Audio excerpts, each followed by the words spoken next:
所以台湾当局就是现在想把它的自造潜艇啊，就是提前1年交付啊，这个考虑或者是这种设想是根本不现实的，只能说明他们什么呢？四面楚歌，就是这个如同惊弓之鸟啊这样的一种心态。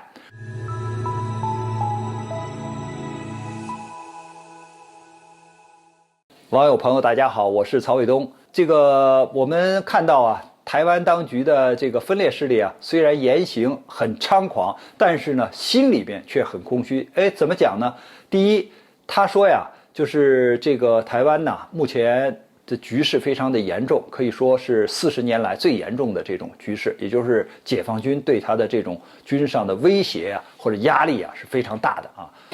那么这些压力呢，他们表露出来的一个是解放军的这种巡航，特别是2021年的11月啊，他们给解放军的这个战机数了一下，说11月份的每一天，解放军都有这种在台湾岛附近的飞行训练，或者是演习，或者是巡航。那就是说，这11月打卡啊是满的。他说这个频度非常高。还有一个呢，就是解放军呢，在这个台湾岛附近进行军事训练的时候呢，过去呢他们看到的机型比较少，比如说主要是轰6K，还有为它护航的这个苏30啊这样的战机。那现在看到的飞机是越来越多啊，不但有轰6K、苏30，还看到了歼10啊、歼16D，还看到了这个包括他们讲的这个运油20，就是运20改的加油机的啊这种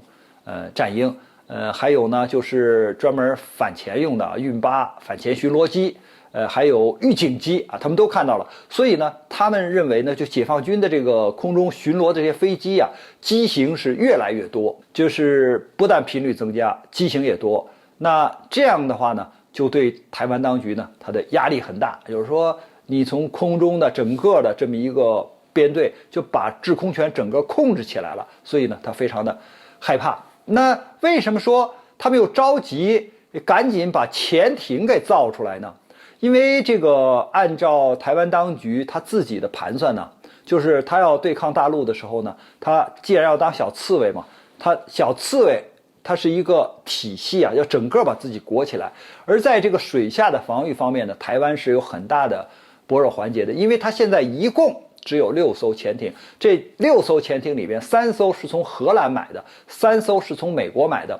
这个从美国买的呢，那是美国2战时期造的潜艇，到现在有70、80年的历史了。那么从荷兰买的呢，是87年和88年啊分别进口的。那这样的3艘潜艇啊，就是到现在也是30年的这个建龄了。所以在一般的国家或地区来讲呢，有30年的建龄的这个潜艇基本上就要给淘汰掉了。你像日本呢，它的这个常规潜艇基本上10几年不到20年就给淘汰掉了。那么台湾当局没有就是替换的这些潜艇啊，所以美国的潜艇在他那儿用了70、80年了，还要用，这个放到博物馆里啊都可以了，都够级别了。那你现在还在用，你想想你的这个作战能力是一个什么样的？那么荷兰的潜艇呢，已经用了30年了，本来就不是很先进，那又用了30年，你说它战力怎么样？所以我们讲，你名义上是有6艘潜艇，实际上能用的可能也就是2、3艘。那么有的呢，性能可能还不行啊，就是没法发挥正常的这种作用。那你想想，它这个潜艇的战力可不就是一个空白了吗？基本上，那这个空白就整个它对水下的这个监测的能力啊、打击的能力基本上就丧失了。那他当然不甘心了，所以他就是要自己造潜艇。那造潜艇的计划呢，是2024年要把这个台湾自己造的这个潜艇呢造出来。但是呢，台湾当局的军方特别着急，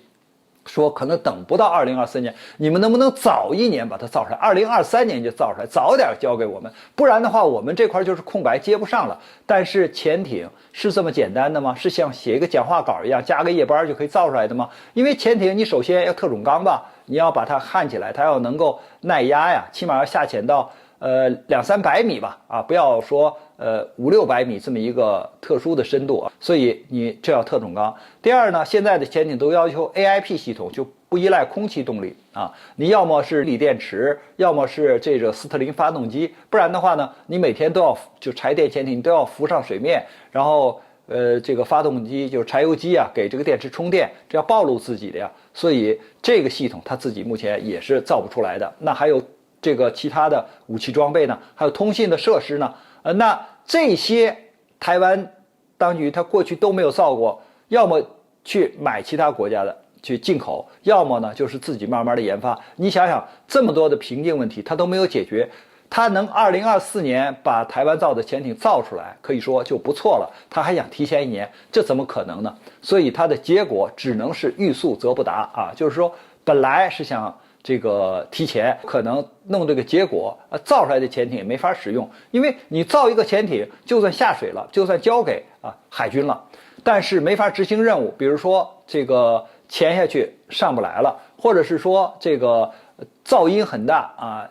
刚一出港就被人发现了，这一连串的问题都可能形成这个潜艇根本就无法形成战力，而在现实中它根本不可能完成就是提前1年造出这个潜艇的计划。关于这个话题呢，我们今天就聊到这儿，感谢大家关注本栏目，我们下期节目再见。